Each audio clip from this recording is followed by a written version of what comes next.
This SoonerScoop.com video is streaming in crystal clear 4K resolution on YouTube thanks to Enjoy Vision in Oklahoma City. From the big plays to life's everyday moments, see it all in sharp focus with LASIK at Enjoy Vision.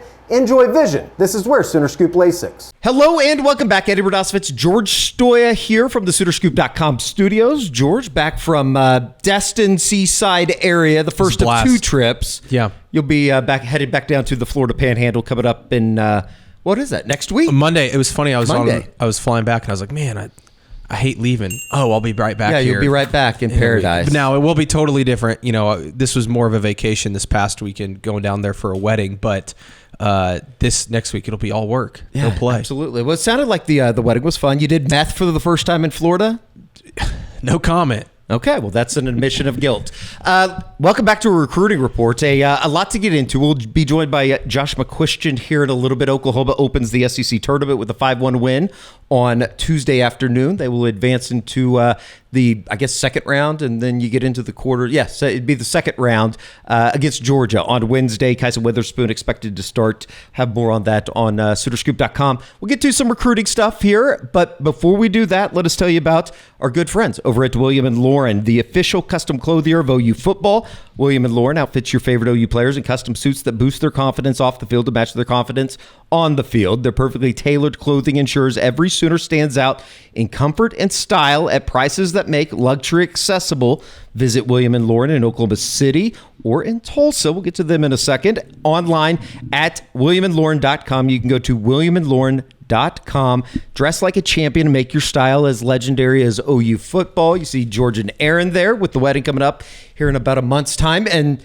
sounds like another Stoya member got another custom suit, visited the Tulsa location. Yeah, my dad, the great Sam Stoya, actually went over to the Tulsa location this past weekend and got him a suit. And he's fired up about it. There you go. The entire wedding party now will be outfitted with William & Lauren. It's exciting. And I even went over there. They're such a easy place to work with. I went over there this morning, took my future brother-in-law's pants. He needs them a little bit adjusted. Took them over there this morning. They'll have them done in a week. And you like that. So they've been super easy process. Awesome. And you get a really good material and all that kind of stuff. I know the wedding I went to in Mexico, they used William & Lauren as well. And they were really good for being outside in Mexico. Yeah. The very fabric's loose amazing. fitting. Yeah. Awesome. All right, let's welcome in Josh McCuistion, who we welcome in. And we do have to extend a congratulations to the young Lainey McQuistian for graduating 5th grade. Do they still do the limo thing? When we graduated from Will Rogers, I want to say, and made the move over to Hefner, we did the limo in 5th grade, take us around Oklahoma City. Wow, rich kid. Well, not a private school kid like some of us here, but that's Northside Oklahoma City life. That's not how we do it here. But no, guys, this is one of the. I was with Carrie last week, and Carrie made a joke about I love watching you get old, and I have a very old man take. I'm like, 5th grade graduate, what is happening? I don't understand it. We're in there for an hour. Pretty much every kid in the grade won an award of some kind or another. And hey, good for the kids. But I was not a super fan of it. Now, are we going to middle school next year? Do they do middle school? It is middle in 6th school grade? time. Okay. Mm-hmm. Yep. It is. It's I don't know about all of Oklahoma, Eddie, but definitely the same one we grew up in. 6th through 8, and then you hit 9th, and you're into high school. So I think I just missed Hefner, and you might have missed Hefner or Western Oaks. I thought they did junior high in 6th grade, but they changed it before I got there, so it didn't matter. But I was literally the first. My 6th grade class was the first year that was in middle school. So I didn't get to be. I had to wait until 8th grade to be the oldest kid on my campus. That was a jacked up maneuver in my life. Definitely a weird move. Lots of drama in middle school, Josh. Hope you're ready for that. Oh, yeah. Yeah. And the thing, we were talking about how big the gap is from 6th grade to 8th grade, how much you change and the movies she'll be watching. She'll still watch animated movies with us. I'm like, we have a year of that. And then she's never going to watch that crap with us ever again. TikTok influencer in the McQuistian household on deck. It's coming. All right, let's get to some of the recruiting stuff. Josh, you're going to be up here in the state of Oklahoma next week, start up the spring tours with all the high schools that are going to be undergoing spring football practice. obviously school kind of getting over, and you roll into that, team camps, all that kind of stuff. Before we know it, here in about 2 weeks' time, the start of Brent Venables' summer camps, and we'll get to that when we'll cross that bridge when we get there. But obviously, this is a OU recruiting report. Where else to start than the drama at 2026 in the quarterback position?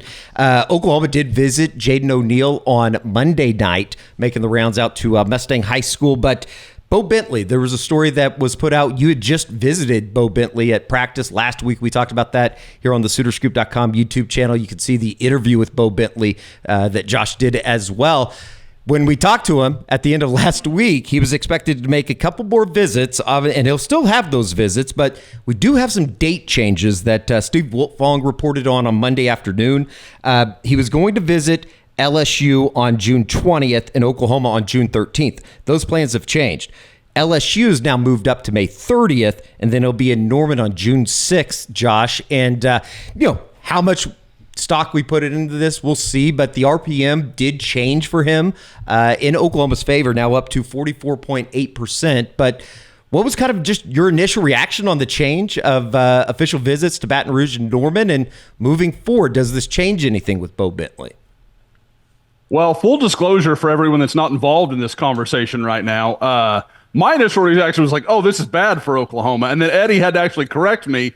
I only caught the Oklahoma change. I thought, well, that's not good. That's a bad sign that he's shifted, because I had kind of thought the June 13th was always kind of Oklahoma's plan. Like, sure, they were going to say, hey, you're going to be our guy. We're going to make a whole weekend out of it. It's going to be a big deal.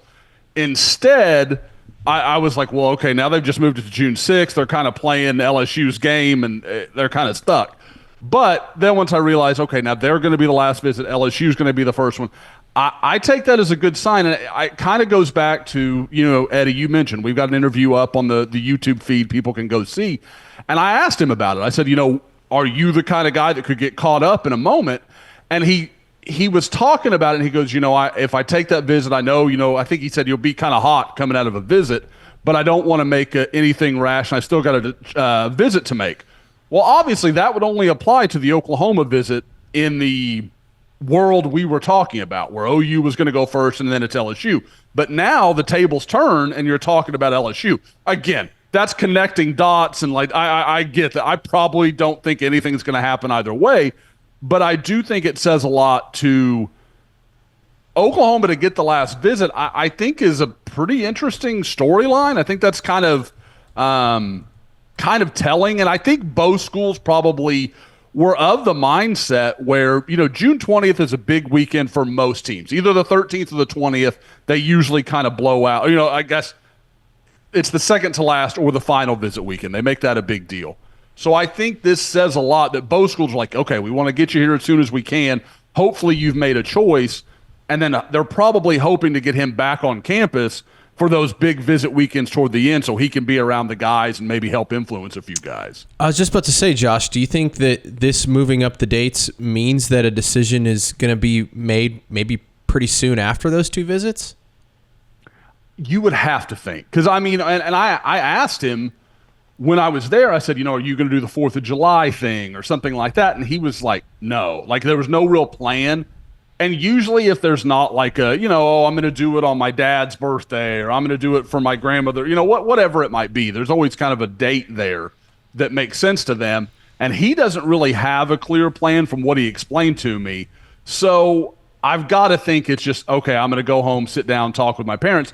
And I got the impression talking to him, they'd already done a lot of that. Like, it sounded, he talked about coming home over the last week or so and just being able to sit down with his family, kind of talk things through, and then kind of have an idea. He didn't say that specifically, but that's kind of what he alluded to. So I think he's got a pretty good idea of what he's thinking, but, he's going to take these two visits and then kind of see where he's at. Now, there continues to be that massive elephant in the room, in the 2026 quarterback room, obviously, is already has one quarterback, and it's Jaden O'Neal. Oklahoma visited him on Monday night. Todd Bates, Ben Arbuckle, Joe John Finley, as well as Emmett Jones made the trek up to Mustang High School. It still just kind of feels like everything's in limbo there, and maybe there still is a thought that they want to take two quarterbacks, which we've talked about here on the program before, Josh. It just doesn't seem like it's feasible. I just don't know how you can do that. Now, again, like if you're Texas or you're Ohio State and we know your NIL can just outdistance just about everybody, okay, maybe you can make that work. But I don't know how you can say, okay, we're strapped for offensive linemen or defensive linemen or, or not even strapped, but like we have to make some decisions. We can't just go and pay everybody what we want to pay, but hey, we're going to sign 2 quarterbacks. Like that just doesn't make sense to me. Like I don't know how that works itself out. And again, I don't think it's ever going to matter because I don't think they're going to get 2 quarterbacks. I think that is a 0% possibility. I don't believe that to be the case. Whether, and it may be a deal where, let's say, Bowe Bentley does commit to Oklahoma following his official visit, and Jaden O'Neal remains committed at that point. I think it'll work itself out over time. Like one way or another, I don't believe 2 is going to happen. Sure. Long way to go before we get to December. Well, I was just going to say, I would love to know what Jaden O'Neal's thinking. Sure. Like during all of this, because obviously he's been on other visits. He knows that they're bringing Bowe Bentley in the next couple of weeks, and that he's become a very high priority. I don't know, Josh. I would love to be a fly on the wall. I would have been loved to be a fly on the wall last night in that meeting, because I'm sure, Jaden and his family had a lot of questions of, what's going on here. Yeah, my impression that there were some tough questions asked. There was some, I think both sides kind of seeking some clarity just on like where everybody was. Like, is this something that needs to move forward? And again, like, guys, we've talked about it over and over. It feels like OU, if they truly wanted to get out, has been given multiple opportunities to do so. So, maybe from what we had heard earlier on, maybe there's been a bit of a change in the thinking. Like, I don't know. Like, I can't really explain because there's none of it that makes much sense to me aside from they really think they can get both of these guys. And I don't like, that's a hard thing for me to push because I don't believe it to be true. Like, I don't believe that to be a realistic path. Ben Arbuckle signs both these quarterbacks. Maybe his star really is as bright as some people think it could be. That would be incredible. Going to continue to watch. Obviously, we're getting closer and closer to May 30th, June 6th. That's just in a couple weeks, so maybe you will start seeing a little bit of movement there in the 2026, or at least get a better feel for what is going to happen here moving forward. I can't believe that we're talking about this second on the list today, but Oklahoma making some waves at the tight end position in 2026. They hosted, Josh and I talked about this on Friday and kind of the wrap-up that we did with everything that you were able to see with Bowe Bentley, but we also talked about Tyler Ruxer coming in over the weekend, and Steve Wiltfong wrote up a story, talked to Tyler about his Oklahoma visit, and it certainly seems like things went really well for Joe John Finley and company over the weekend, Josh. Yeah, and I've had a chance to speak with Tyler a little bit through the course of the day, hoping to kind of have a little more in depth with him through the evening. And but I think Oklahoma has a real chance here, guys. This is a guy, and maybe it's an old school way of looking at things, but like when a player is open to communication with me, I take that as a good sign for where Oklahoma is, because you don't often see guys that will talk a lot with me and then OU doesn't get an official visit, or vice versa. They don't want to talk and they love OU. Like it doesn't usually work that way. But he's been very communicative. Wow, that was brutal. But I do think that Oklahoma has a chance here. He's a guy that, like we talked about last week, Eddie, he makes a ton of sense in the kind of Jim Nagy model that we've talked a lot about. It's a big guy, shows real speed, averaged over 20 yards a catch last year as a tight end. And again, he's flexed out a lot. Like it's not always like an inline tight end, but this is a big athletic guy that I think checks a lot of boxes for OU. So if they could pull this off, I think this is really interesting. He has 3 visits over the summer scheduled already. He's going to head out to Durham, North Carolina, see Duke on May 30th, Purdue on June 6th, the home state team, if you will. And then June 13th, he'll be headed up to Minneapolis to see PJ Fleck in Minnesota. Josh, of those teams, who's kind of the front runner for him right now in his recruitment? Well, I can tell you who I don't think it is, and I'm going to report something here that I haven't even put up on the board as of yet.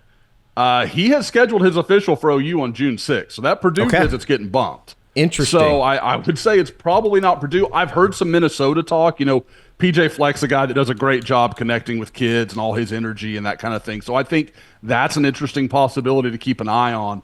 But guys, for him to be offered, then immediately take an unofficial, and then already bump a school that's in state in the Big Ten to now go visit Oklahoma, guys, that's a bunch of green lights. Like, okay, that all sounds pretty good for Oklahoma right there. Well, and should I put the tinfoil cap on and say, what a coincidence? The guy that we were just talking about, Bowe Bentley, also will be on campus on June 6th now. Doesn't hurt. I don't think that's going to upset anybody. So sure. I mean, yeah, again. And that's, not to dive back to the Bentley situation, but Bentley on the 6th, O'Neal on the 20th. I mean, it just all gets so confused, but it's not a bad thing to have those guys together. And again, everybody talks about Champ U, and I understand why. That June 6th visit list is really good. It's really strong. They've got a good group of guys. I just want a resolution at the quarterback spot, man. It just feels like that. Maybe they'll both play. Maybe they literally will be on the field at the same time. Just play two quarterbacks, no running backs. I mean, it just feels like once that domino hits, it's OU's class can really come into form. Certainly. Another name to cover on the recruiting report this week, Devin Robinson, another guy that has been offered and virtually immediately set up an official visit, Josh. Yeah, he's going to come in on June 20th. Confirmed that with me this morning. Kid out of Pasadena that we actually saw last summer at OU's camp. He camped at OU, was impressive. Really came on as a junior. I think he's one of those guys that was just maybe he's kind of a late bloomer and really seemed like it started to take off for him. Lives very near to me. I'm definitely going to go see the kid. He plays a lot of tackle here for, I believe it's Memorial. I think he's at Pasadena Memorial. Yes, it is. Yeah, I've got that right. So, but he is a real physical guy. I had a chance to see him as well again at Houston Under Armour a couple weeks ago and looked very good. He's probably needs to change his body up a little bit, but it's not like one of those deals. Like, he still moves well. It's not a deal where, like, okay, you've got to get that off of him and then you kind of see what you've got. You can see him on tape. He can move. He can get up to the second level.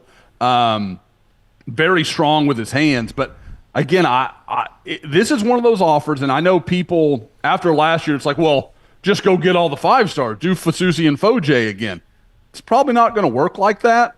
So finding guys like this that have some upside, that are not going to maybe not cost you as much in the NIL game, that you can develop over time, I see potential here. Like, this is, and that's what you've got to be looking for. You're not going to, OU doesn't have, like we're just talking about, does not have the NIL to go battle every 5-star offensive lineman because the numbers just don't make sense. So you've got to find guys that can, I mean, look at that. Like, that's nice. Like, that's explosive. That's showing some real activity.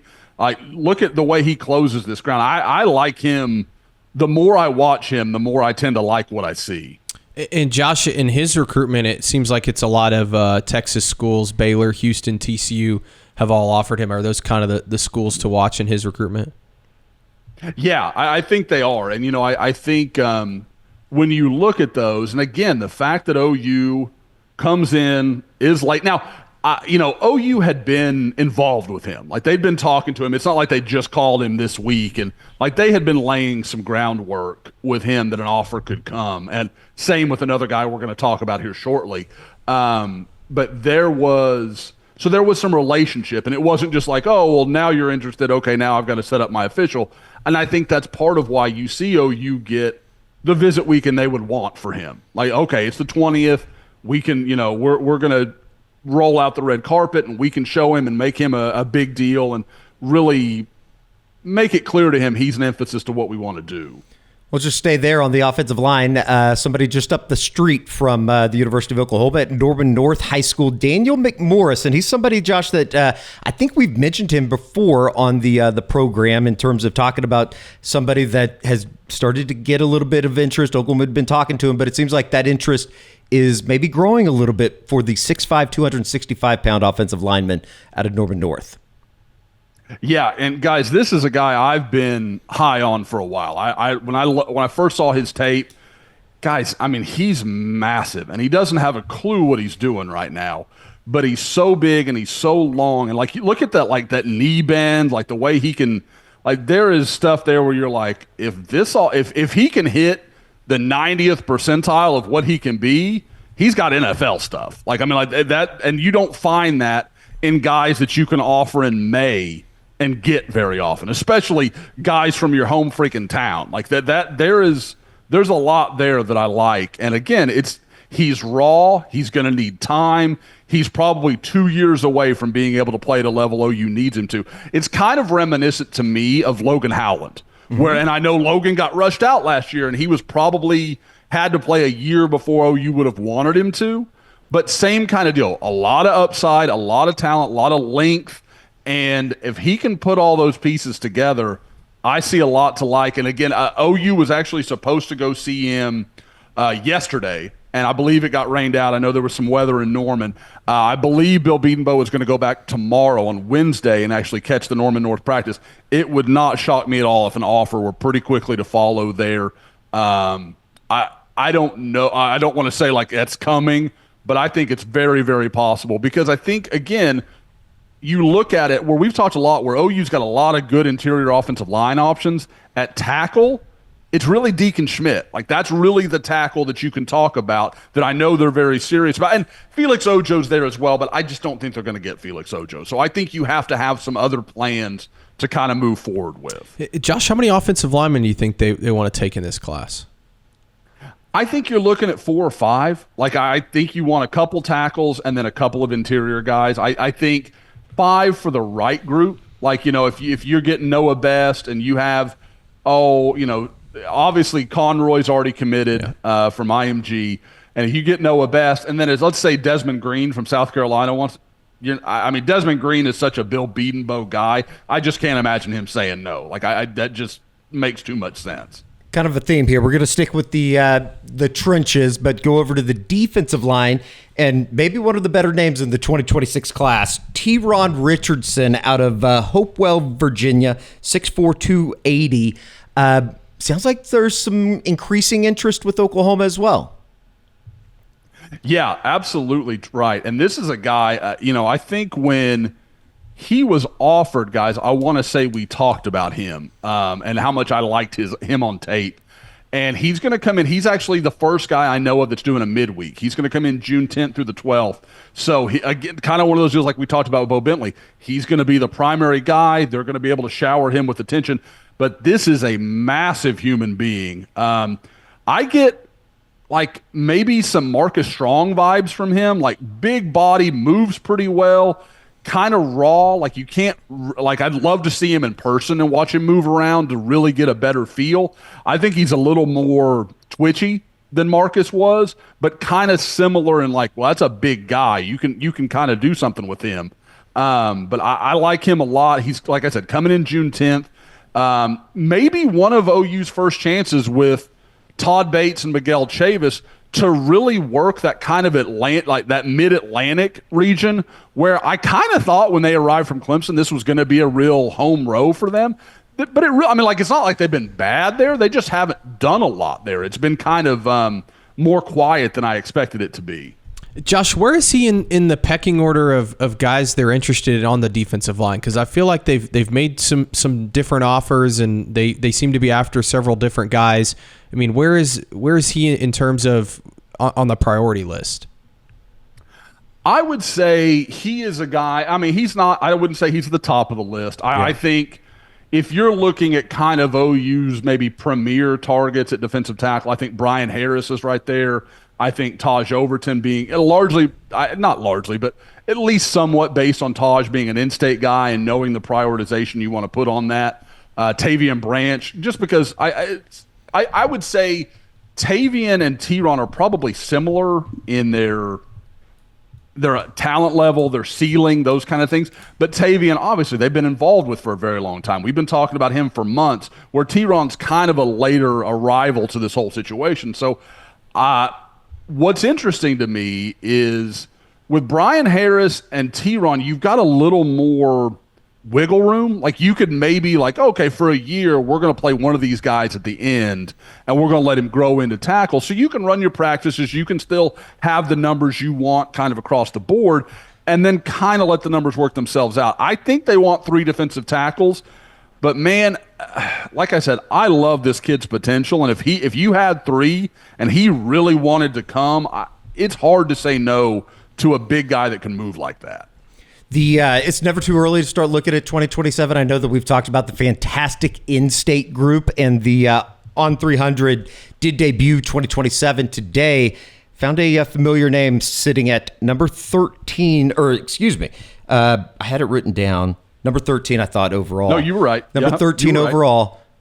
Right. I knew I shouldn't have doubted myself. I should never doubt myself. I'm always correct. Much like our president, 45. Comment section will like that. That's a joke. That's a joke. But Cooper Hackett, number 13, you're going to see him a week from tomorrow, a week from Wednesday when you're up for the spring tour. I mean, what a tremendous jump for a guy that, I think probably was relatively unknown at the beginning of last year and has really burst onto the scene. 6'7", 250, already has an Oklahoma offer out of Fort Gibson, Oklahoma. Cooper Hackett debuting at number 13. Guys, I mean, you look at what I'm seeing the start of next week, I'm going to see multiple top 100 2027 guys in the first couple of days. Like in the junior class in Oklahoma, that's not a thing. That doesn't happen. But day one, I'm going to see Caden Penny. Then I'm going to go see Cam Compton-Nero at Rejoice Christian, who is a 2028 guy that already has multiple offers, at a place that, 5 years ago, I'd never heard of Rejoice Christian. And now it's like a place I've got to go because they've got multiple guys. And then you go to Bryson Brown at Broken Arrow. You just Bryson Brown and the safety from Jinx, who I'm just going to completely blank on his name Stanford, right now. Right? Yeah. And so so there are the 2027 group. I can't go over it enough. But Cooper Hackett, guys. I mean, I was just talking about Daniel McMorris. He's like a year ahead. Like it's the same conversation. He's just a year ahead. Like while where Daniel is now, Cooper is also, but Cooper has a whole nother year to add mass, to get better, to grow, to be around all these coaches. I mean, I believe Cooper is planning to camp again at Oklahoma. So anytime a kid that talented can be around guys like Bill Biedenbow and some of these other staffs that are recruiting him, he's gonna get better every minute. Like he is guys.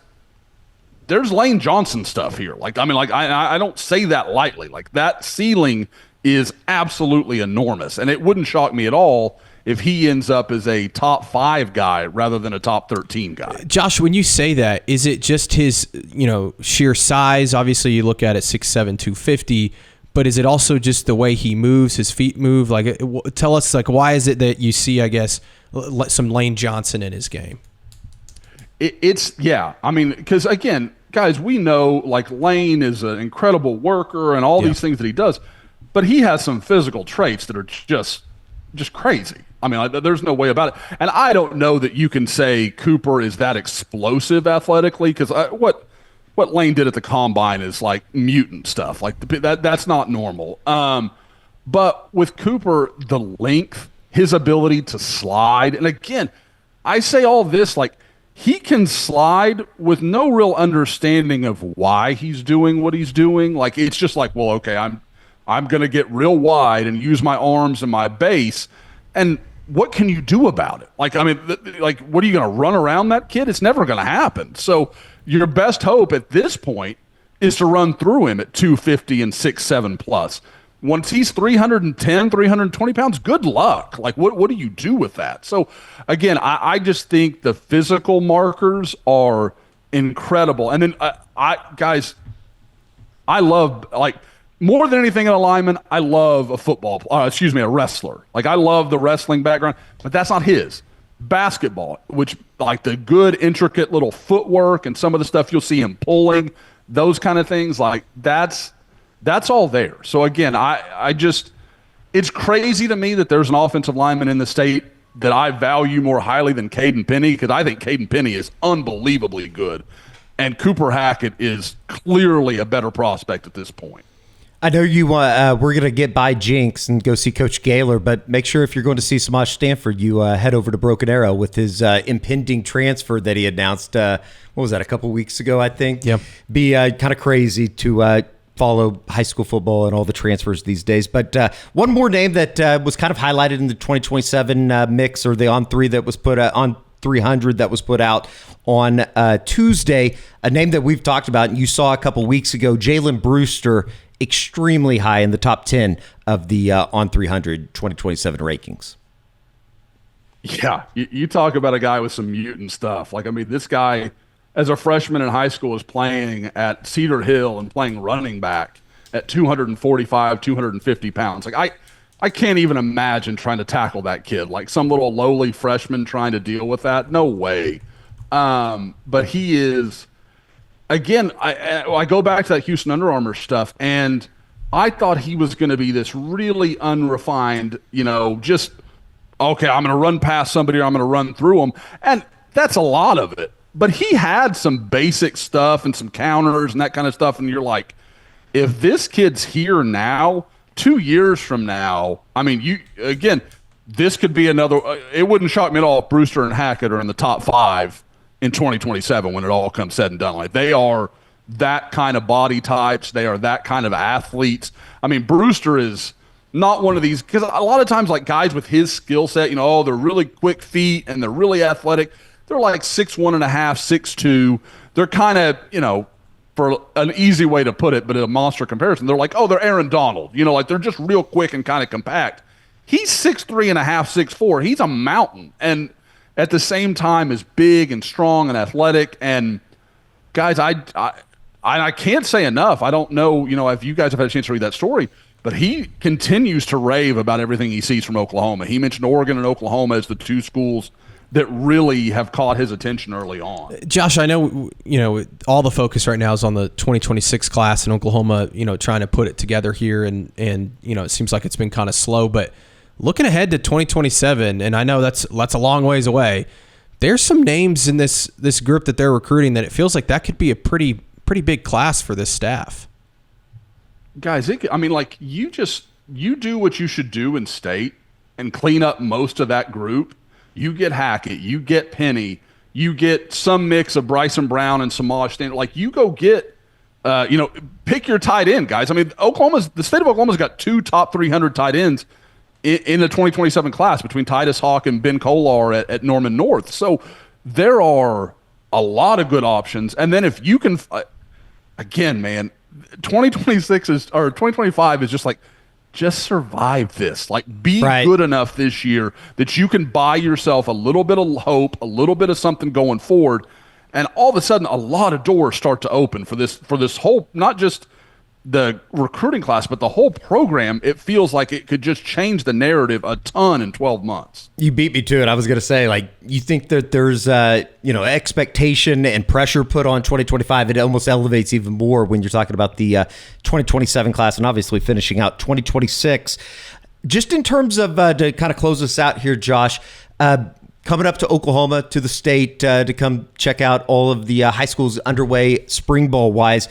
Anybody that we haven't talked about that you're kind of excited to maybe go see for the first time or check back in on after growth or whatever you want to call it here over the last year or so since we made those rounds during this time of the year?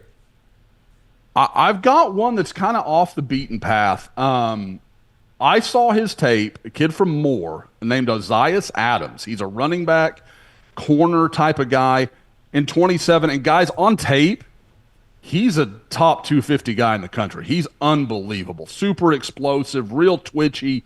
I want to see how big he is. If he's 5'9", he can play anywhere he wants to play. If he's 5'7", okay, there's going to be some, it could be the guy that played at Oregon State several years ago. There's an outstanding player. I'm just going blank on his name. Played in the NFL. I know who you're talking about. It's going to limit him a little bit. Yeah. And out of Houston, I can't believe I'm forgetting his name. I'm just going completely blank.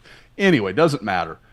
I think there's a cap on where he can go. But at 5'9", if he's a little bigger than that, man, I could not be more interested in what I'm seeing from him. I just love him on tape. Gonna have a chance to see him at a team camp, so I'll get to see him really go through, watch him go through some live and see what it looks like. But again, for Moore, who, has been a solid program for a while, they might have something pretty special in him. I think he's pretty unique. Jaquiz Rogers is who you were thinking of, I think. It. Yep. And again, I don't mean to put too much of this kid's feet, but again, I'm watching him run away from good athletes on tape, and you're like, okay, he can go. How big is he? That's really the only question I've got. In what year is he, Josh? He's 27. I mean, he's that guys. Again, the more I talk about 27, it reminds me of 2006 in Oklahoma when I was like, oh, this McCoy kid's pretty good at Southeast. Oh, who's this kid from Ardmore? Jermaine Gresham. Oh, there's this quarterback from Putnam North that can play. You thought you had a grasp on it, and then a new guy would show up. It's Dom Franks or it's Chase Beeler, or you just go down the list, and there were so many elite, high-end guys. 27 guys. I mean, there could be 15 guys sign P4. That's wow. A reasonable possibility, and. Again, I keep finding players. I just keep finding guys I'm interested in. Just took 21 years, Josh. Just took 21 years in the making to get back to that star-studded 2006 class out of the state of Oklahoma. All right, that's going to do it for this week's recruiting report. We will be back maybe even at the end of this week and kind of preview everything to come next week. Obviously, we'll have Josh here in studio as well. So for George and Josh, I'm Eddie. We'll see you back here on the SoonerScoop.com YouTube channel. Go Thunder.